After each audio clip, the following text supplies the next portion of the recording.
আসসালামু আলাইকুম। আমি ডাক্তার এমডি মেহেদী হাসান। আমি স্যার সলিমুল্লাহ মেডিকেল কলেজ থেকে পাস করেছি। আমি বর্তমানে মেডিকেল অফিসার হিসাবে ব্রাহ্মণবাড়িয়া বক্ষব্যাধি হাসপাতালে কর্মরত আছি।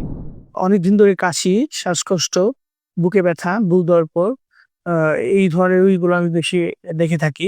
সাথে পেটে ব্যথা, ফ্যাটি লিভার এবং পেট ফোলা, লিভারে চর্বি, বুকে জ্বালা-পোড়া এবং পেটে পানি আসা, বায়ে পানি আসা এবং ফুসফুসে পর্দায় পানি আসা রোগীগুলো নরমালি আমার কাছে বেশি এসে থাকে। বর্তমান সময়ে ফ্যাটি লিভার একটি নীরব ঘাতক।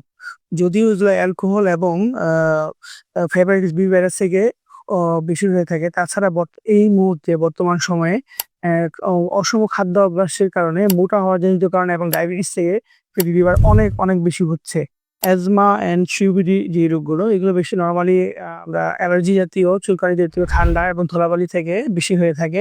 এছাড়া যারা ধূমপান করে ওদের ক্ষেত্রেও এটা বেশি হয়ে থাকে। আমরা এই রোগগুলা থেকে বেঁচে থাকতে চাইলে আমরা ওষুধের পাশাপাশি অবশ্যই আমরা শারীরিক পরিশ্রম এবং সুষম খাদ্যাভ্যাসের দিকে আমাদেরকে ধুরতে হবে। আমাদেরকে ধুলাবালি, ঠান্ডা এবং ধূমপান পরিহার করতে হবে এবং রেগুলার একটি শ্বাসের ব্যায়াম করতে হবে। জোরে বুক শ্বাস নিয়ে আবার শ্বাসটা ছেড়ে দিলে এরকম করে প্রতিদিন যদি আমরা ১০-১৫ বার ২০ বার ব্যায়ামটা করি তাহলে আমাদের ফুসফুসটা অনেকটা ভালো থাকবে। আমি এখন ব্রাহ্মণবাড়িয়া ল্যাবেড হসপিটালে নিয়মিত রোগী দেখছি এবং আপনাদের সেবায় নিয়োজিত আছি।